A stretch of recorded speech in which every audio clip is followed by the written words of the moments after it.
Waste Asia एवं middle east रे युद्ध लगी रही। विशेषकर दुली अंचल वर्तमान समय एक अस्थिरता गति करुच्ची।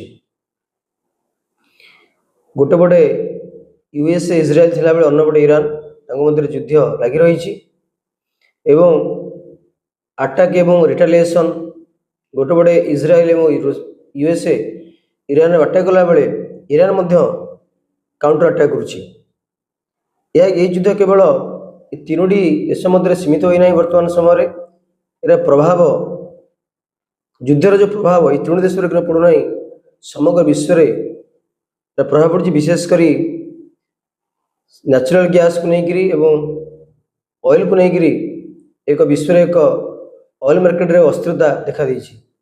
बहुत संभावना अच्छी ऑयल और गैस प्राइस अन्य मात्रा बढ़। तो बंधुगण जो आम गैस कथा कहूचे आज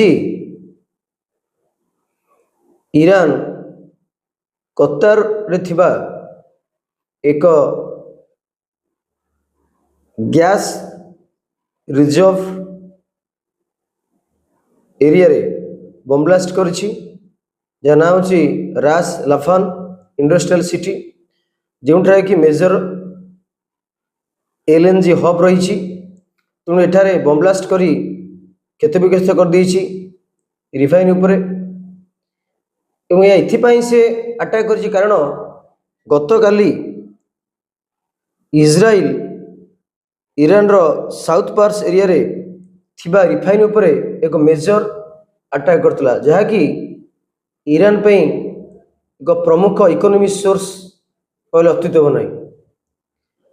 तेणु ये जो अटैक करिछि ईरान कतार उपरे निश्चित भाव में विश्व में ताहा ऑयल प्राइस एवं नेचुरल गैस प्राइस उपरे बहुत प्रभाव पकेब जहाँकि विश्व में एक गैस रो संकट देखा जिवो। जदि आम देखा मैप को जीवा वर्ल्ड मैप को जीवा देखो वेस्ट एशिया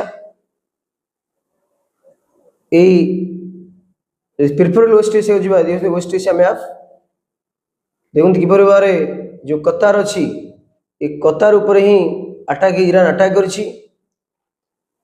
कतार मध्य एक गल्फ नेशन ये कतार कतार रास लाफान जो ऑयल रिफाइनरी पर आप अटैक कर जहाँ द्वारा विश्व एक गैस संकट मध्य देखा जीवार अनेक संभावना देखा देउछि। देखिपार तो ये हूँ रास लाफान इंडस्ट्रियल सिटी।